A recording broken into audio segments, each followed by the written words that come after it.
Welcome everyone to the Inside Gamescast. It's September 7th, 2023. It's 4:02 in the PM, which means we'll have the gamer time inside this podcast. That's very exciting. Wait, what's gamer time? It's going to be in about 18 minutes, Bruce.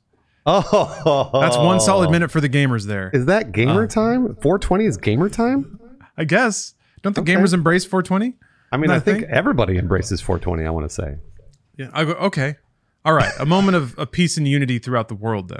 But especially the gamers, and especially the 420 gamers, because Starfield, of course, we have to talk about it, Bruce. It's everywhere, it's everything. It's everything. And probably the weed-friendliest game that's been released this entire year. You're totally right. It doesn't ask very much, and it just kind of like shovels goodies in your pockets nonstop. That's what I love about it, Lawrence. That's why I love it. Because it's just like, I go in and I'm like, man, this is so dumb and so much fun. And I just sit there and like let the bad dialogue hit me in the face, and let the cool like planets whiz by, and let the neat landscapes. Well, I love it. It's just great. It feels like the least amount of work for the most amount of return, and I love it. That's always been the premise, I feel like, of Bethesda games. Absolutely. You show up, you hit buttons, the game's like, hey, you did it. Good job. Maybe there's a puzzle, but for real, the puzzle's like, rotate that thing that's upside down right side up. Hey, here's a treasure chest filled with shit you already have. But yeah, no, it's weird because I'm having a lot of fun with it too, and I think maybe it landed in really fertile ground because we've had a lot of like technical games lately. It's been nice. Oh, I feel like we had Diablo 4. Insomniac Spider-Man was kind of nice and cruising. But Diablo 4 is just a click fest. Yeah. That was great. I love it. And there's Baldur's Gate, man. Baldur's Gate makes you think. It does. You gotta be planning and plotting and reading, and Starfield ain't none of that. That's true. And Armored Core also. Holy hell, Armored Core. That's like an Olympic level video game. I finally got my first ending in Armored Core 6, and it wasn't. There was a lot of swearing going on. Oh, okay. There's like. Dude, there's so much classic go to hell player stuff in that game, like missions that are super long and have tons of dialogue and no checkpoints, and then a really hard boss that drops on you. So you get to do the whole part of it. It's classic, man. But that's a good summary of topics that I guess we can all rifle through on the podcast. Yeah. One thing that I kind of wanted to circle back around to, though, is last Gamescast, we very bravely claimed that Starfield was being overhyped. We did. Yeah. It's true. Do you think we ended up being right? Was it overhyped? Man, it's weird because people are not going to say that we were right. They're not going to say that we thought the game was overhyped or the game was overhyped because, like we just talked about, it's pleasing people. So they're having a good time. They're getting high and flying to planets and bumping into glitchy NPCs as they run into ladders, and they're having a blast. So to them, the hype is real. However, we're going to talk about it right now because I know this is what we've been talking about for a very long time. The marketing of the game made it seem like it was more of a No Man's Sky, or not really, like kind of like a Star Citizen. Lawrence and I played a bunch of Star Citizen. And that game truly is. You can go and just stop anywhere in the universe, which is pretty amazing. Starfield is not that. It's like the exact opposite of all of that. So I do think the marketing overhyped it, but we're all having fun. So it's kind of this weird catch-22, kind of a mixed response thing that I don't know how to say. I don't know what to say because I do really think it was overhyped. I think the marketing didn't lie to us, but they sort of like overpromised a little bit and then underdelivered. But it doesn't matter because it's fun. Yeah, I think that's a really eloquent summary of all the dynamics at play. Yeah, I was a lot more annoyed at it when, Bruce, I agree. When we were seeing marketing that even sort of pitched a certain kind of philosophy that's just not really in the game. That's right. Because exploration doesn't really exist. I don't know. Maybe sort of. I feel like you've maybe seen more of the game than I have. So this has been my experience basically. How many hours have you played? You either. Sorry. How many hours have you played? I'm like 35, 40 hours, something like that. I'm like level 23, 24, somewhere in there. I'm like right along with you. Yeah. So. Oh, okay. I've played about 40 hours, and I've just been kind of going from like faction quest to faction quest, just to see how long those quest chains last. And I've only done a couple of times where I landed on a planet and I was like, I'm just going to wander around. and see what this looks like. But you just land on a planet and then you run into the same base over and over. Yeah. And there's a cave or a broken down cryo lab. And then you go in, you kill the space pirates, you steal their credits, you get over encumbered. You fly back to a terminal, you sell your stuff. And then you're like, well, I mean, I guess I went and saw that planet. You could do that. I mean, I think probably hundreds of times on any planet, right? If you wanted to, I think you could land anywhere on the planet and then walk 10 minutes in one direction and find the 3 points of interest in that tile and then do it again. If you wanted to. Yeah, I guess you could. I guess what you'd like to believe is that when you step off of the intended path in the game, that the game will still have rewards waiting for you. And Starfield doesn't really. So like imagine Zelda, you know? Oh yeah. You have your quest objective and you're on the way to it, but on the left, on the right, in the sky, underground, there's just stuff around all the time kind of tempting you away from your destination. And each one of those opportunities could flow to this entire string of events that feels like an adventure, and it feels like it was totally spontaneous in the game. Starfield doesn't really have that so much. Lawrence, it has the illusion of it, kind of. See, I was just about to say, let me challenge this a little bit because I agree with you. However, Starfield is a weirder video game because of the space travel. So if you went to Tears of the Kingdom, or if you went to Skyrim, or if you went to Fallout, you just walk. You just literally walk around. And like maybe you have a vehicle in Tears of the Kingdom or something, but even then it's like, not really. You're just wandering around finding things. In Starfield, you don't do that. But it still has the Bethesda formula. Except you have to fly from place to place. So there are loading screens. And you do have loading screens in Fallout and Skyrim when you like walk into a cave or walk into a structure or something like that. But you don't have that sense of wandering this really large wasteland. You kind of are doing that in Starfield, but you're flying across. And it doesn't feel the same way because you're not literally walking from place to place. Yeah, there's like no predictable downtime. In Fallout or whatever, you can reasonably assume that the player is going to walk through areas that connect like two story points, right? And you can put stuff there. Right. In Starfield, that distance doesn't exist, or it only does in planets that you land on that have specific story things. And then it's just run to the thing. And there's never really anything in the way. Yeah, I was thinking about that. The way that you warp gives them an empty slate to surprise you with. And that's where most of the surprises are, is when you come out of warp. But because that's a completely, like, it's a literal vacuum that they can do whatever they want in. So they don't have to consider all the complexities of making something happen in an open sim where everything is interacting with each other. Like the classic Bethesda thing would be like an NPC just charging up to you. And it'd be a little scary, but then, you know, the camera would lock onto him and be like, I have a message for you. Right. Like that's kind of the most brutal way to do it in their previous RPGs. Now they know that you're going to load no matter where you go. And the second you drop out of load, they can hit you with whatever they want. So that's pretty smart, but also not very spontaneous once you get into the rhythm of it. The game doesn't really surprise you in that way.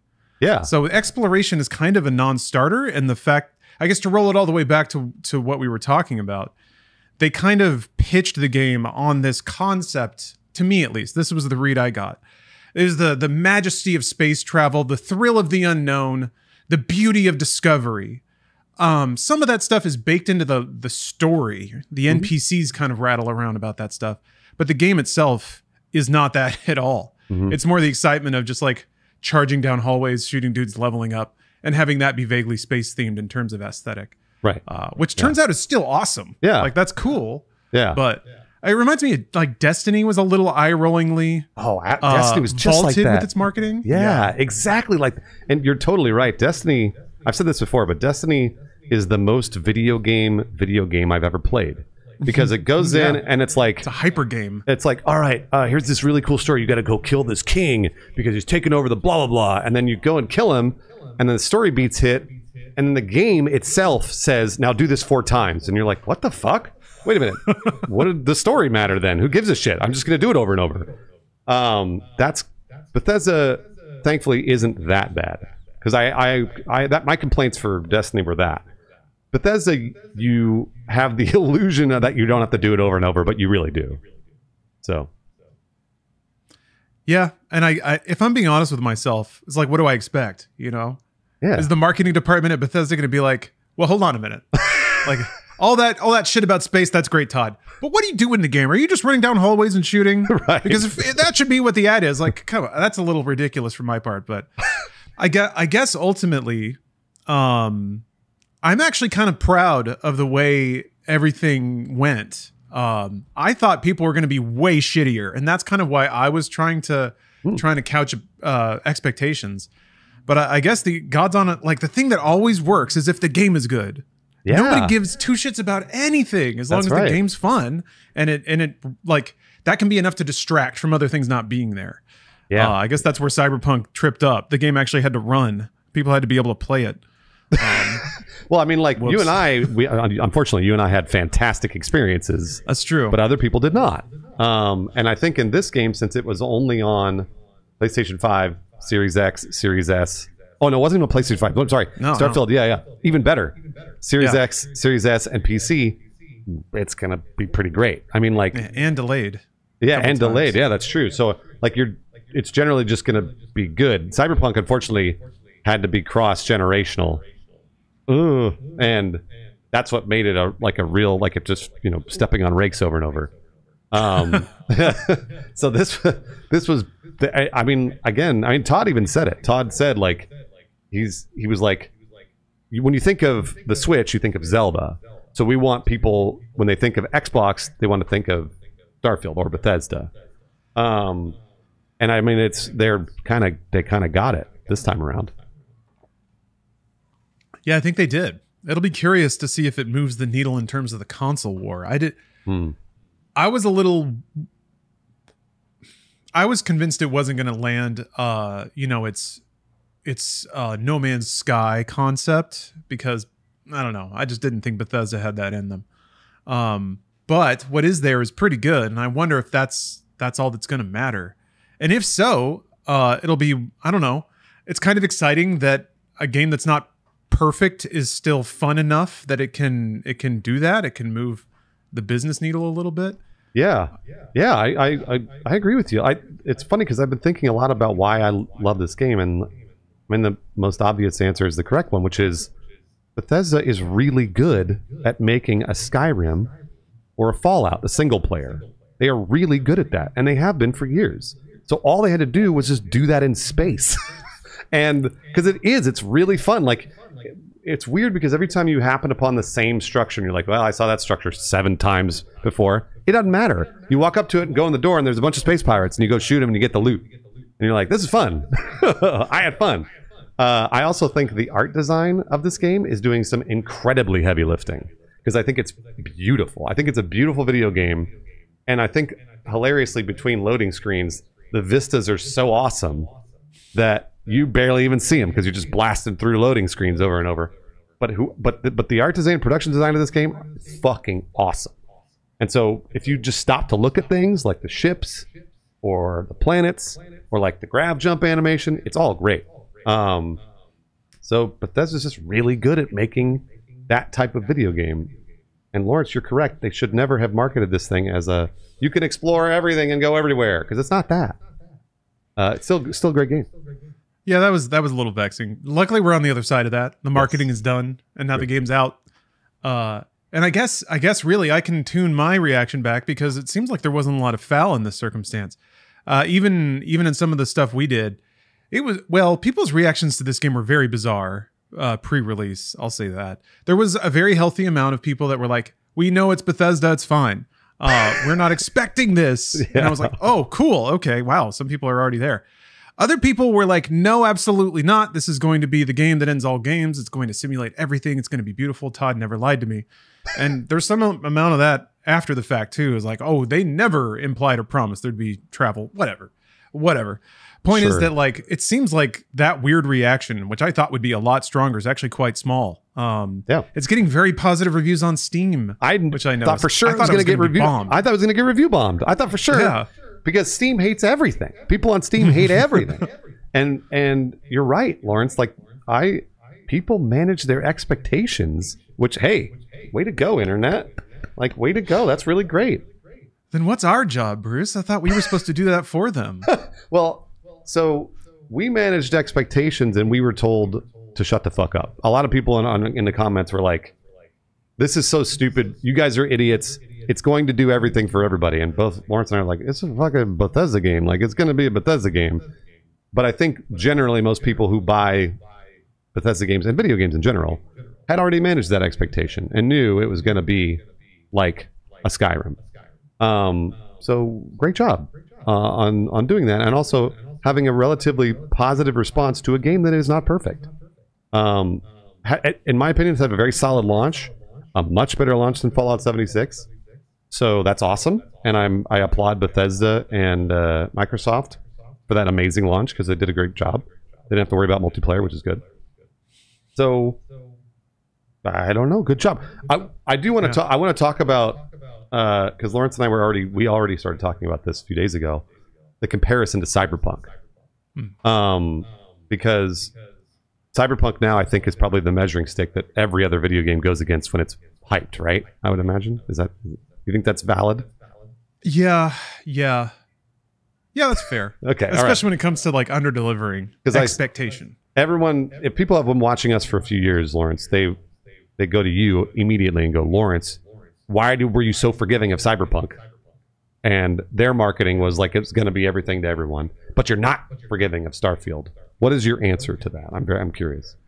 Well, it's interesting because I never thought that they promised the world with Cyberpunk. But I recently rewatched. There was one trailer. It was like a GTA style trailer with the narrator, kind of telling you all the things that Cyberpunk will do. And when I was watching that, if you take each one of those things and like assume that it's a full gameplay system, which is actually kind of similar to the Starfield Direct and where I felt like that was going, then I started to see a little more crossover. So because of that one trailer, if people like hyper bought into that and extrapolated really hard from that, now I can kind of see why somebody might have gotten the idea that they did promise a GTA style world sim.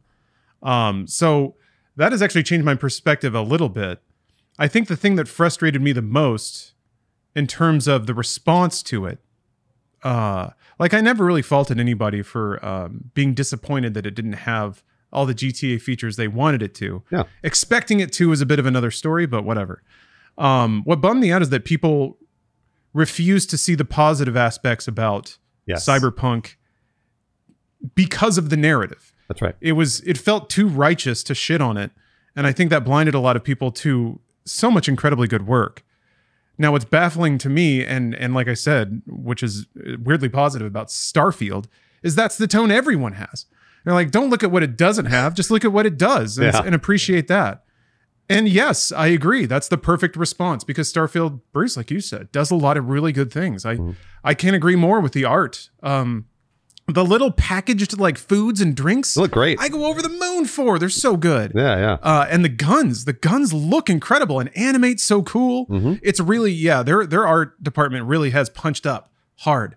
And it really does contribute to the game in a super meaningful way. So here's the thing. If Starfield came out and it was a buggy, shitty mess, but it still had those qualities, I'd be saying the same thing. Guys, stop shitting on Starfield and appreciate the good things about it. What I was saying before release was, please don't buy in to the marketing that's trying very hard, especially the Direct, was trying very hard to sort of imply there was a whole lot more going on in Starfield than there really is. So maybe that's the difference in tone. And I don't think... The problem is the phase my cautionary phase for Cyberpunk was satire. Interesting. I did the what was it called? Cyberwatch for the podcast. Yeah. And the joke of that was that I would just go on Google, take whatever top headline thing that had been re-reported a million times about Cyberpunk and try to make that a whole segment. So I was trying to in a jokey way make people realize that this thing is getting over-reported on because everybody's just cashing in on the... I should have made it more obvious, I think. Well, because I think people thought that you were doing that because... I mean, you were obviously excited for the game, but I think people thought that you were doing it because you're like, it's going to do everything. And here are the reasons why. And I knew you were being, satirical. I knew that, but I don't know that everybody thought that. So yeah, I need to make that stuff more obvious, I think. Yeah, I could have been more literal too, because even in in 2019 or whatever, when I was doing Inside Gaming, yeah, I could have said it more directly.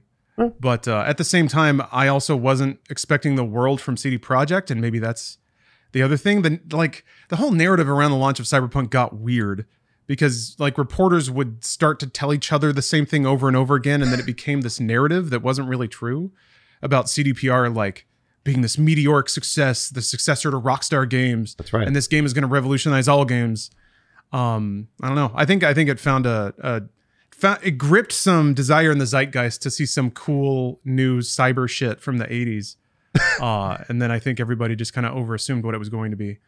So yeah, that's I don't know if that explains the difference. No, it does. Well, I was also gonna. We also talked about how, I think you just touched on it, but how CDPR was the darling of the video games industry. It was this indie publisher who had grown so big because they were making perfect video games like The Witcher 3 that launched in a terrible state, by the way. But they were expanding just in the right way. It didn't look like they were messing with their employees. They weren't. It was just they knew how to make a video game the indie way. They're giving out free DLC, and so everyone was like, "This is it." Once they release Cyberpunk, they're going to launch into the stratosphere and be the greatest video game developer / publisher of all time. Because I think a lot of people thought that.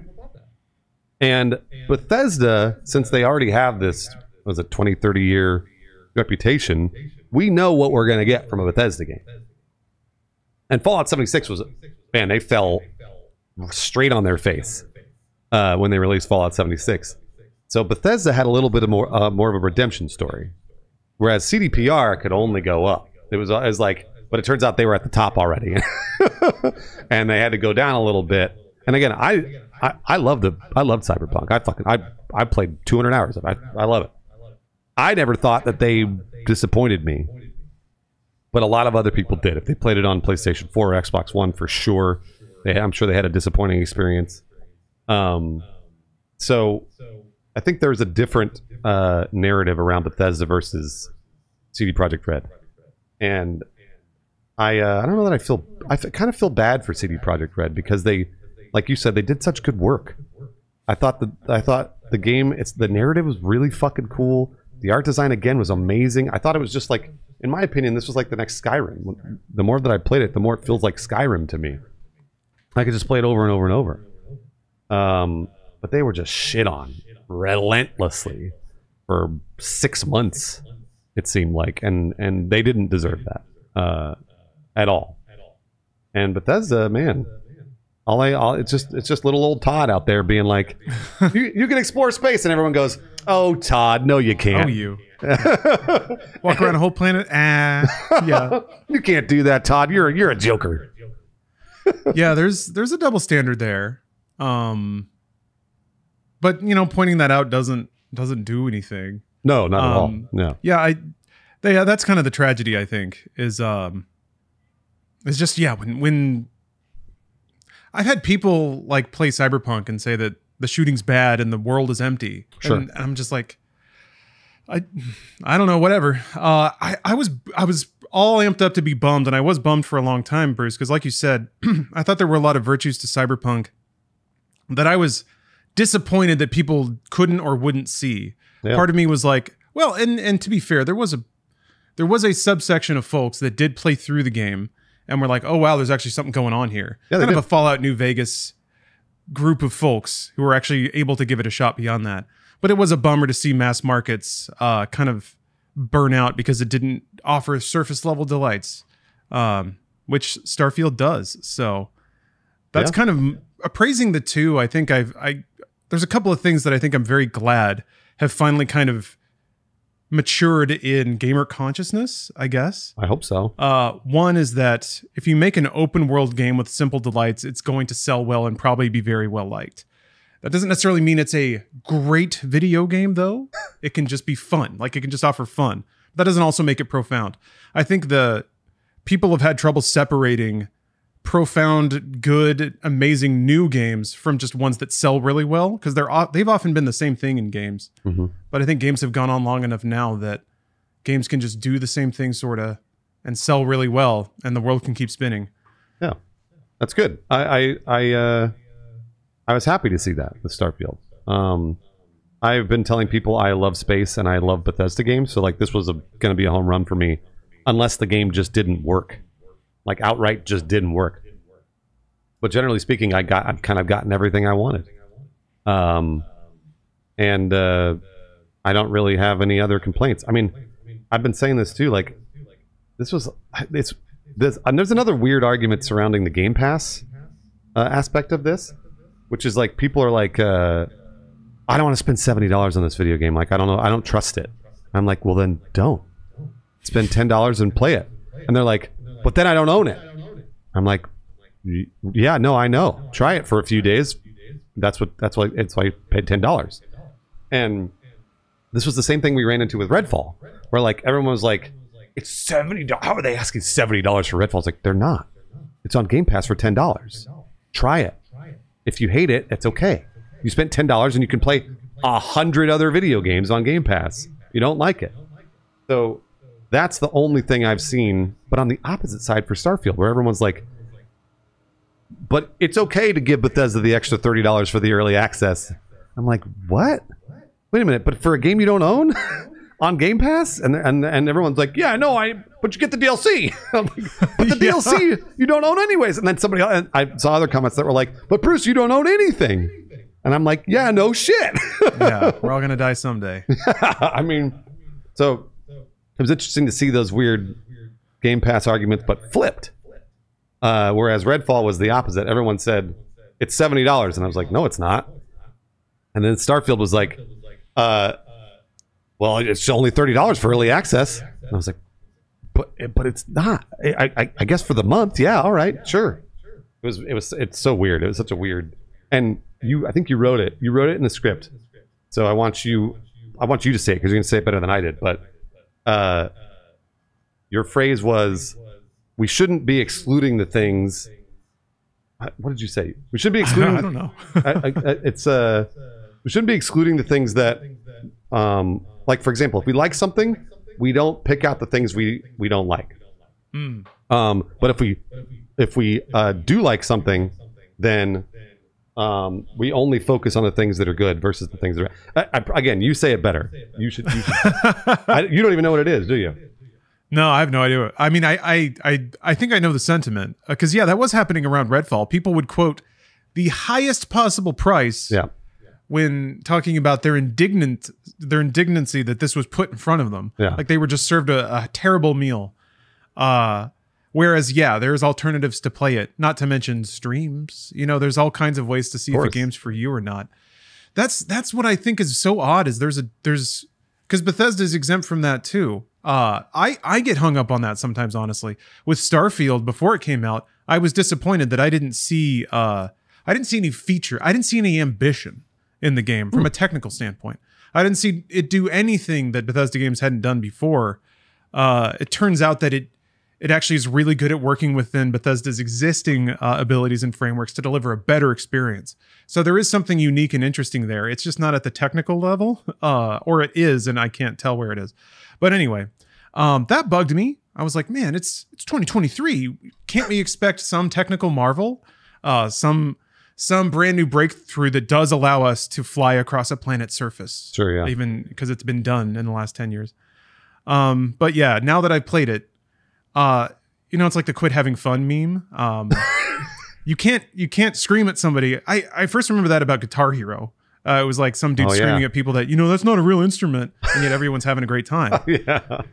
So there's a lot of like, to get back to what you were saying, Bruce, there's a lot of principles that gamers try to uphold in very specific scenarios that exactly agree with the thing that they care about. Right. But they're not very universal, are they? So I don't know. When people get up on their high horse about what games ought to have and what should be okay and how this clearly falls outside of those boundaries are not upheld in any other circumstance. Right. So Yeah. a lot of that grandstanding is just kind of pointless. I get it. I get being passionate about Sure. Yeah. Of course. something, but I guess the thing is now too, like every kind of game is being made for every kind of player. So it's really difficult to entertain any kind of conversation about what ought to happen because it all is happening. It's already out there. Yeah. I did a terrible job of explaining, so I found it. This is what you wrote. People find reasons to shit on the targets they don't like and find reasons to excuse the ones they do. And that's it. That's because like everyone hated Redfall, so they all had to find a reason to hate Redfall, and it was a $70 price tag. But that's not real. There were other ways to get Redfall that weren't $70. And then with Starfield, it's flipped. Everyone's like, well, yeah, I'll give Bethesda an extra $30 for early access because it's a good game. And I'm like, and you get DLC. But you don't own it. You can only have it for 30 days. Everyone's like, shut up, Bruce. I'm like, okay. Yeah. So, all right. It's I mean, this is politics in video games. Sure, yeah. It's a little bit.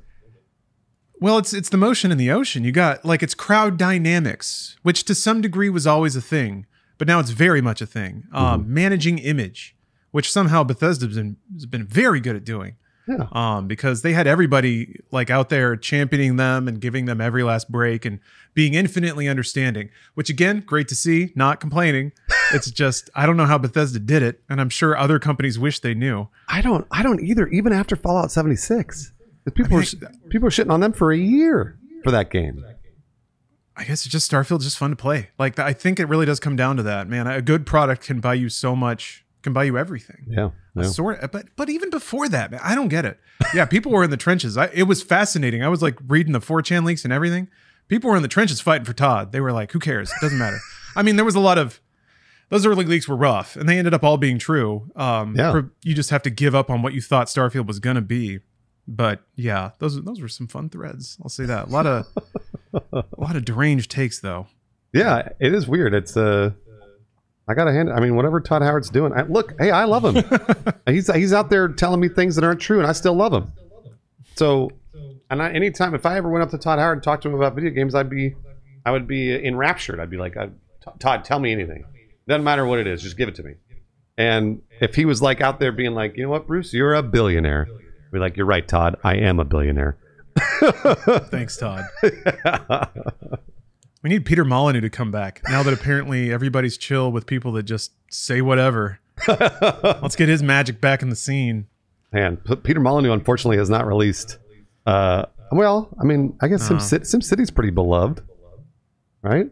Oh yeah, I know he's got a handful. People like Fable. Yeah, I mean, not as beloved as Skyrim. Skyrim's the Black one. And white? Oh no. Well, Bruce, do you feel?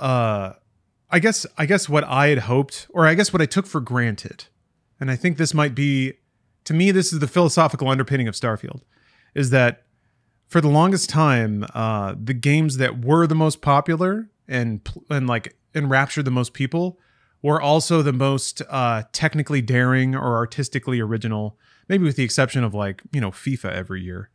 But it does seem like there has been an attempt to always carve out new spaces, either artistically or technically, to capture people's interests. And it kind of feels like Starfield it's the same old thing with a new coat of paint, but it's still good. But is this the moment when games become more templatized, when the biggest selling games are all just the same recycled stuff, just in pleasant containers, and then all the interesting games are like one or two levels below that in terms of budget? No. I do think that video games will continue to push forward. I think we're sort of we're getting closer to the top of what our hardware can do. So like Creation Engine 2 is just Creation Engine with a few more reflected rays. And that's okay, but I don't know that we're going to have, I don't know what our next major technical leap is going to be. One thing I will say Baldur's Gate and Tears of the Kingdom both feel like huge technical leaps, but you don't see it. Meaning, like, you don't see the graphics of it, right? Because we used to be able to just measure it with graphics. Crysis, right? Crysis. Oh wow, look at that! I was like, this game looks real. But now I think the technical leaps are coming in the fact that Baldur's Gate has 17,000 endings, or that Tears of the Kingdom will allow you to interact one object with another object for anything in the world, and it handles all of the physics. I think those are major technical leaps that when I played them felt like magic. I don't know that I ever thought I'd see a video game do that, where it didn't feel like a video game for a second, where I was like, how do they do this? I didn't feel that way about Starfield, obviously, but for Tears of the Kingdom and Baldur's Gate, absolutely. Okay. Yeah, I agree. I think, yeah, if I just narrow my focus entirely to Starfield, and it's apparent success. By the way, saw 6 million players already. Jeez. Across platforms, so that's cool. If I narrow entirely to that, and people's ability to kind of just ignore all the things it doesn't have, I suppose that might be a little concerning. But the thing is, it's such a masterclass in that thing that it does, that it kind of excuses everything else. It doesn't matter that it doesn't. Well, I don't know. I gotta be honest. It would be cool. It would be cool to have open flight. Oh, it'd be sick. And, like, fly around. Oh my gosh. With the game that it is. Yeah. I think it's, I mean, you know, that would be cool. Everyone's going to say it. It's mods. The mods are coming, and they're going to make it so that you can fly from planet to planet, and you can maybe even fly in the atmosphere a little bit. They might figure that stuff out. Yeah, you're totally right, Lawrence. Like, that would be fucking sick. Like I was like, dude, this game would be perfect if it was like the No Man's Sky mechanics of flying, where you'd warp from planet to planet and you could fly through and land on the... if you could do all that without loading screens, for me, it would be the perfect video game if Starfield could do those things. It can't. And there's a reason it can't, because they already have 150 gigs worth of content that they're serving you. So they, you know, probably just couldn't balloon it. The engine probably couldn't handle it. And I get it. But I can't wait for those mods. Yeah. That's very exciting to think about. Man, have you messed around with ship building or base building at all? I went into the ship creator last night, and after about 15 minutes, I think I almost had a ship that could fly. Yeah. But I had this like stack of generators and like fuel tanks and stuff. And I want just like the 2-door coupe of space, just a little beater that can actually take off. Mm-hmm. But I tried to put the little like docking hatch on it, and then it was like, oh, it has to be on an exterior wall. Yep. I was like, well, how do I stack all my crap and then also have the...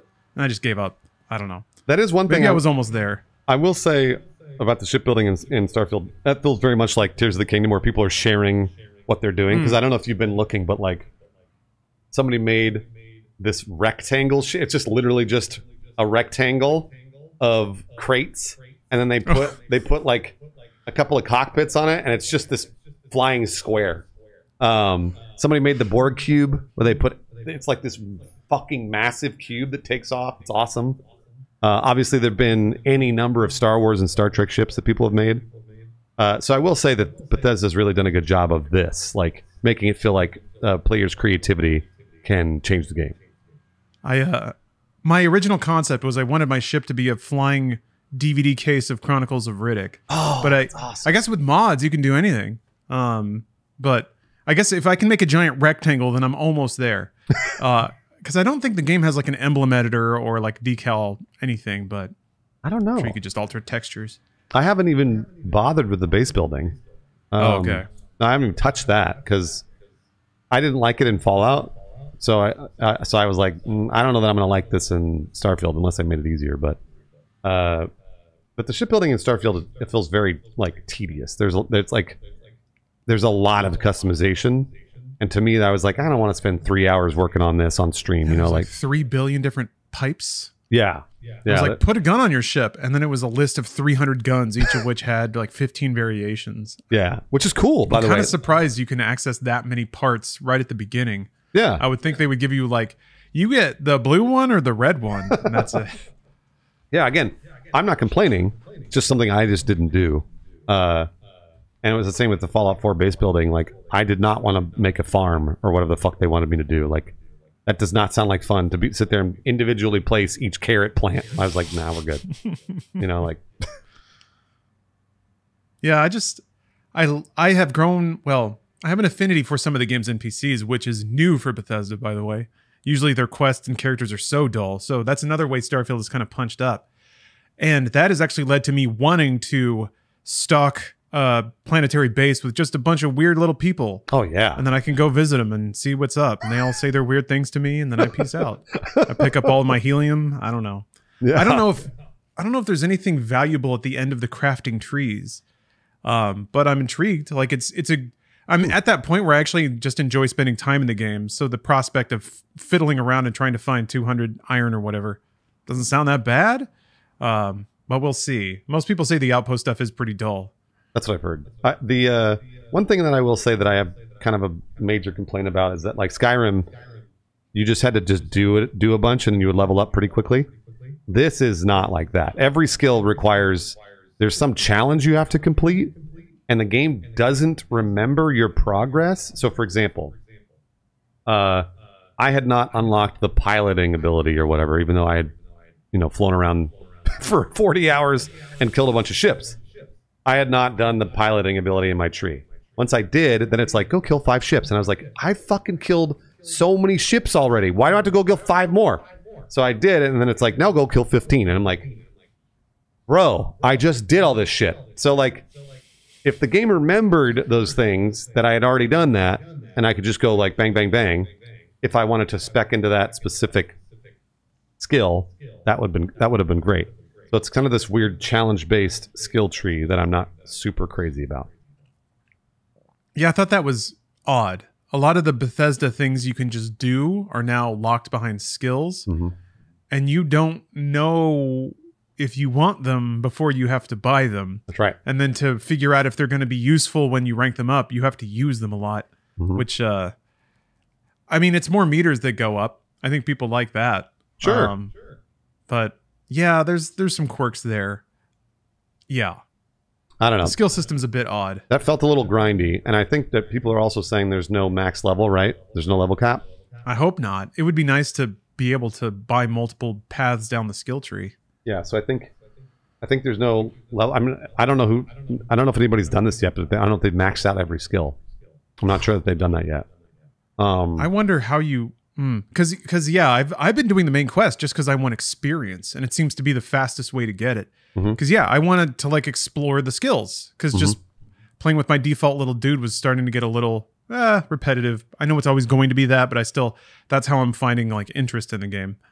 And yeah, we'll see. That's worth some experience, but it's not worth a ton. That's true. I guess you can just keep new game plussing over and over again, but I'm sure it's going to, like, at some point the grind is going to get ridiculous. It seems pretty likely they wanted people to play this game forever, and the fact that there's no skill cap, man, that's evidence. It's kind of scary, actually. It feels a little daunting. Whereas with Skyrim, it's like you get to 100 and you're done. Like, oh, okay, great, I got it. With this one, I'm like, well, I could be doing this for 10 years. Like, I don't want to do that. That's kind of how I see people playing the game, which is actually kind of heartening. Just kind of putting an hour or two into it every other day. And then, yeah, years from now, you have people with jobs and lives and families, but they got their level 350 space person, right? Who owns an entire fleet of mining ships and stuff. It's cool to think about. That is cool. You're right. Speaking of ships, if I had any reason to worry about big budget technical games, Armored Core 6 has obliterated all of those. Because man, that game's amazing. Yeah, I'm personally just super, super happy that games that are still very technical and mechanically intense, games like Doom Eternal, can still be made and are being made by more than just one developer that's insisting on doing it. Because those games don't really sell. I'm actually kind of curious what Armored Core 6 is going to hit. Probably nowhere near like Elden Ring. Oh, no, nowhere near that. But I mean, like, it's going to sell better because of Elden Ring. Oh yeah, for sure. More people probably gave it a shot. So super happy about that. I got my first ending, and it was not easy. It was very there was a lot of swearing. Had to backslide into the shotguns. Actually, no, wait. I think I ended up with dual Gatling guns and then 2 stun cannons. People who don't know, but I've heard the shotgun's just like overpowered, right? There's a specific shotgun that's overpowered. Yeah, they're supposed to be. I didn't really notice that. Oh. I mean, the shotguns are good. Don't get me wrong, but I had to use something else. I had to rotate it around. But yeah, that game will press you. Holy cow, that's a mean one. I don't know how far did you get, Bruce? And especially compared to Starfield, I'm gonna guess Starfield's much more your flavor. I played like 6-7 hours of it and really enjoyed it. I think if Starfield hadn't come out, I would have probably attempted to try and finish it. But yeah, I was very much like Elden Ring, where I'd like run into a boss and then like bash your head against him for a little bit. There are lessons I've learned by watching you and other streamers, which was, if you lose a couple times and you only get the boss down halfway, go change your build. Like just go change it. Eat the fucking 10 minutes you're going to have to walk through that stage again. And then change your build and try that. Because that was something I just didn't do. Because I was like, I think eventually I could probably get to it.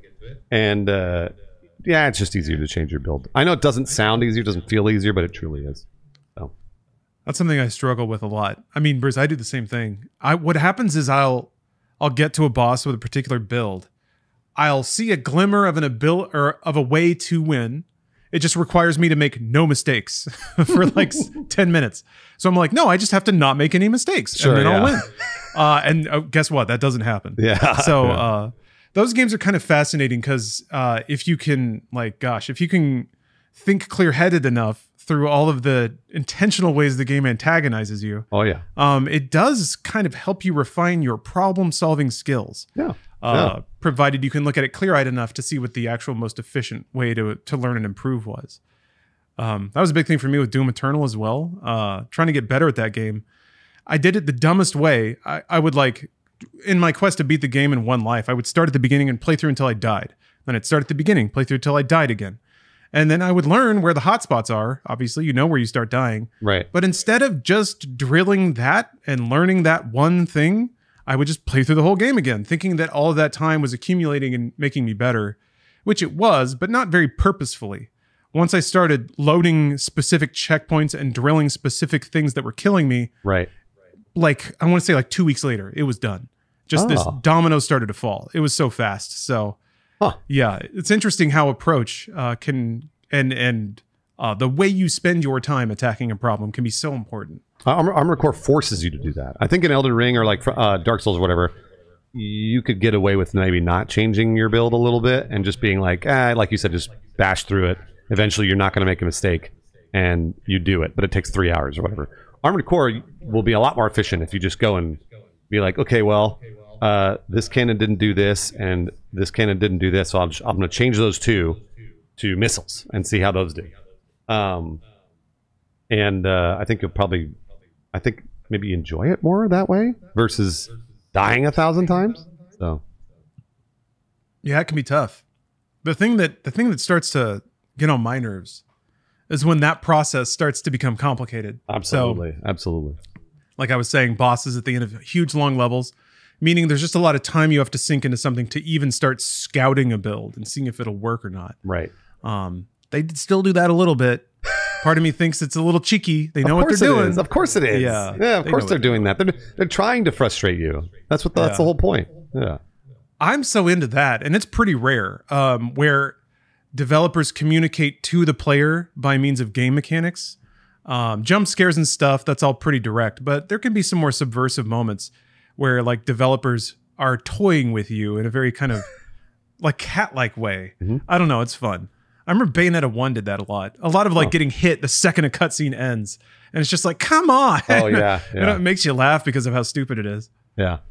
Oh, that's really funny. I think the more that I play games like Starfield and like, and also just the older I get, the more I'm like, I don't want to spend my time getting toyed with.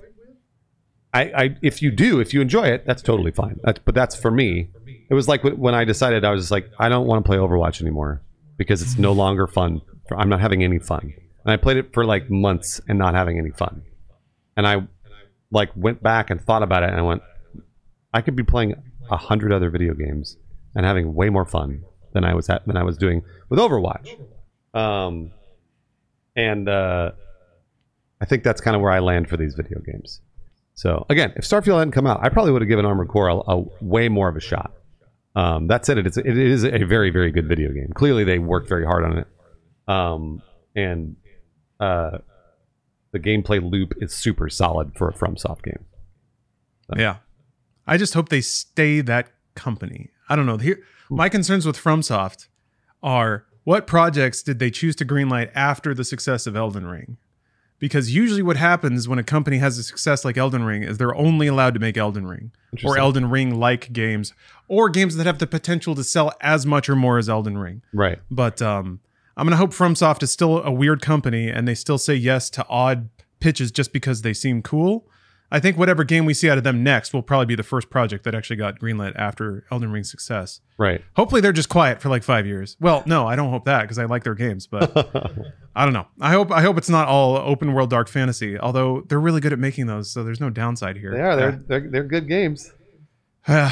Speaking of legendary developers, I'm very sad about this. Volition closed. I know there's a lot of eye-rolling, like, snarky takes that they closed because of the new Saints Row, which, yeah, I guess if new Saints Row had sold like 20 million copies, it might have gone differently. But they have there's more going on there than just how woke Saints Row became. This is a pretty legendary developer and a pretty legendary American developer. They've been around since the mid-90s. Yeah. This is the studio that made Descent, later made Descent Free Space, which is one of the most amazing flight sim games. Has like branching storylines and cool stealth undercover missions and squad command and cool capital ship battles in space with lasers. It is awesome. Anyway, Red Faction, I think, is where a lot of people probably got to know them for the first time. Shooter where you can blow up walls. This is crazy stuff in the PS2 days. Yeah. And then, Saints Row, kind of the GTA, the campier, sillier GTA. So I don't know. They had a great history. I think it's super tragic the way they went out. The company that they sold to got bought by another company that then sold to another company that then relied on investment money that didn't come through. So I don't know. It wasn't really in their hands, kind of out of their control. And that's business, I guess. So pour one out. F in chat for Volition. It was a real bummer, honestly, because like I think Lawrence and I both enjoyed Saints Row when it came out last year. We played it and we both were like, oh man, this is stupid fun. Like, whatever, who gives a shit? And it was another time where the internet was like, this is not at all the tone of Saints Row. And I was like, what the fuck are you talking about? Saints Row? Do you mean the video game with aliens in it and shit? Like where the president kills aliens? And everyone's like, that is not what Saints Row is normally about. I was like, oh, I thought that was the most recent Saints Row. I don't know. Also, I think they released exclusively on the Epic Games Store. And they came out on Steam like a week ago. Well, yeah, because they were on that year-long exclusivity. Damn, man. And even that wasn't enough to keep them up, huh? I was going to say, I really hope that Epic paid them a lot of money for that, because if they didn't make a lot of money for that, then they lost out on a bunch of sales on Steam, because I think it might have sold all right on Steam if they had released on both. So. Yeah, maybe. Yeah, I agree. The tone policing around Saints Row, of all things, was mega bizarre. Yeah, it was really weird. I think people maybe misremember how good Saints Row 2 was. I saw some very bizarre takes about how great Saints Row 2 was. Whatever. You can't talk people out of their nostalgia, I guess. Yeah. But yeah, it's a bummer. Like, could you imagine if people were as permissive with Saints Row as they were with Starfield? I mean, I don't think it would have made a difference in the end. The thing is, none of the like mental layer that we talk about in the discourse on the internet, none of it seems to have any impact on sales, really. Even Cyberpunk sold a lot and continues to. It's true. So the game sold what it was going to, regardless of how catty and mean people were on the internet, I think. But still, probably wasn't great for the twilight year of Volition and their 30 years of being a developer and making some of the coolest games, to have people rolling their eyes at what I thought was a pretty genuine attempt to reinvent Saints Row. So, that's the internet. That's true. That's I think that's one thing that a lot of people, because everyone's like, but Bruce and Lawrence, aren't we allowed to complain? Aren't we? And I'm like, absolutely, you're totally allowed to complain. And we always say, just don't let it get into the personal territory of starting to shit on devs or shit on people. Don't let it get there. Like that's when you start calling devs lazy or like they're all bad writers and blah blah blah. And they're like, it's okay if you don't like it. Totally fine, and you've got valid complaints. But let's just dial it back a little bit because there are real people making these video games for you. That they have to like. I promise you, the people that working at CDPR, they've been going through it the last couple of years, where those people are watching. They worked on that game for 6-7 years, and then everyone's just literally shitting all over it. Millions of people shitting on it. That is the worst. That cannot feel good. And I don't know if they necessarily deserve that. Yeah. So. Yeah, it's one thing to say, hey, this game's bad. Or I was looking forward to this game and it's not good. It's not what I wanted. There's a different flavor in the air when people are really relishing, pointing, and laughing at something. Mm-hmm. It's sad. And I think what's worse is the people that are doing it feel like they have a cloak because something unfortunate has happened around a situation. Like Saints Row, yeah, it had glitches, whatever. But no, I don't know. By my reckoning, wasn't worse than any other game, any other open world game that has glitches sometimes. Yeah. But yeah, people were just in a nasty mood. I don't know. And yeah, you can't talk people out of it either, as much as I'd like to.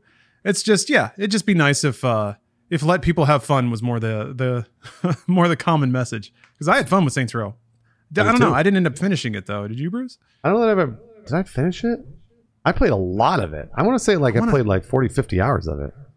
Oh, wow. I need to just look up all the cutscenes because they were pretty funny, I thought. Depression Waffles, that was all right. Some of the cutscenes were super cringy, but some of the other cutscenes were super funny. I like truly, I didn't even really kind of care about the story because people were like, oh, it's so woke or whatever. I was like, I don't give a shit. I'm over here for the gameplay. And the gameplay I thought was hilarious.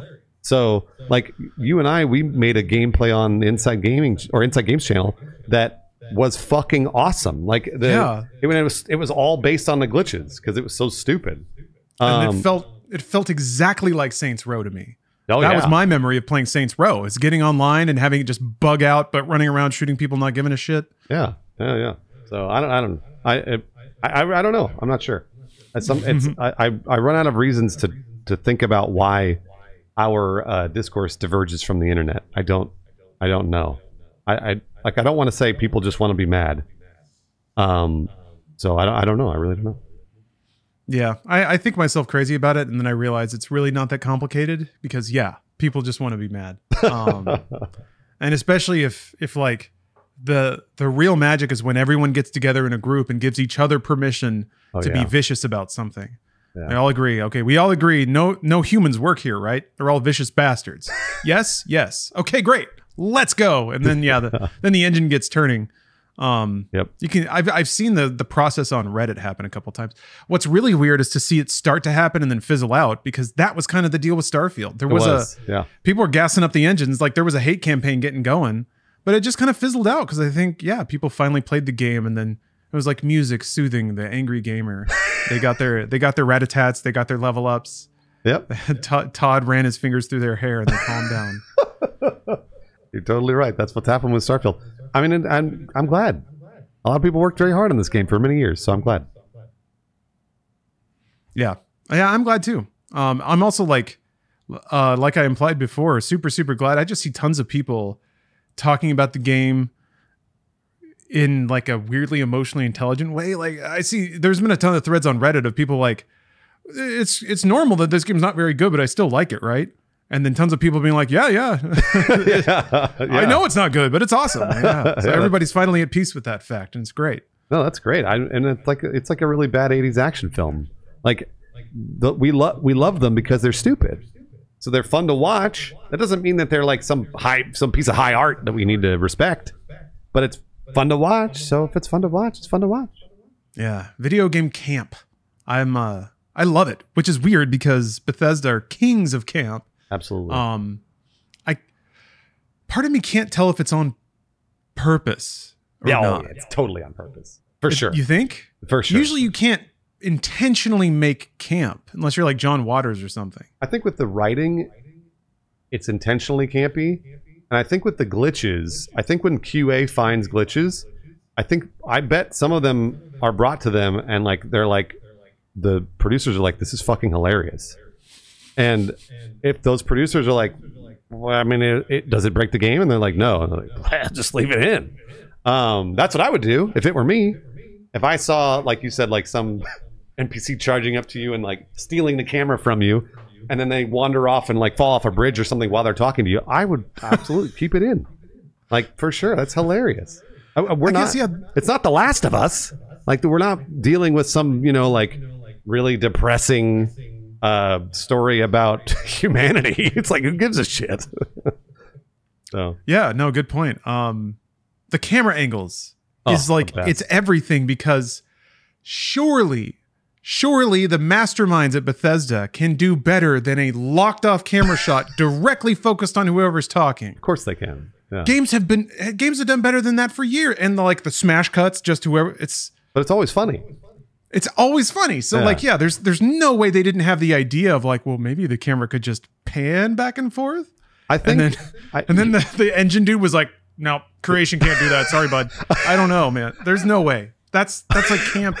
I think camp in microcosm. I think what you're describing, I think, is what happened initially. So when they were making Fallout 3, I think that the guy was he was doing Creation Engine, and they're like, can you make it like 3/4? And they're like, no, absolutely not. Creation Engine totally can't do that. And then as they made more games, everyone, they realized people liked this. They thought people are enjoying it, and they're sharing, sharing videos of dumb shit happening. And so eventually they're like, can we do this? Of course we can. We're $1 billion company. But are we going to change it? Absolutely not. It's hilarious. So that makes me respect Starfield a little more. Okay.